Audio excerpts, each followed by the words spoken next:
Friend, সবাইকে good afternoon. এই দেখো আমি ভাত খেতে বসলাম। তো আমি কি দিয়ে খাচ্ছি তোমাদেরকে দেখাচ্ছি।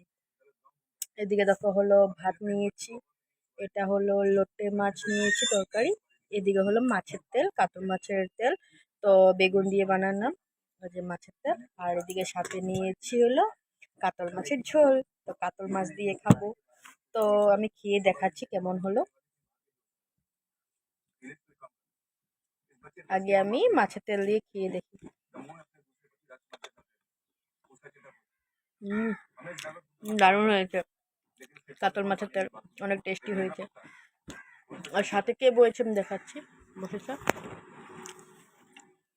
আমার শুনে বসেছে। কি খাচ্ছ? এটা হলো লোটে মাছ, হুম, এটা হলো কাতল। ও লোটে মাছ কাতল মাছ দিয়ে খেতে বসেছে। তো বন্ধুদেরকে হাই গুড আফটারনুন বলে দাও। বন্ধুরা hi, good good afternoon. Afternoon. তো আজকের জন্য টাটা বাই বাই। এই দেখো মার মেয়ের সাথে বসেছি খাওয়ার জন্য। তো তোমরা সবাই খেয়ে নিও। শুভ দুপুর, বাই সবাইকে। বাই সবাইকে।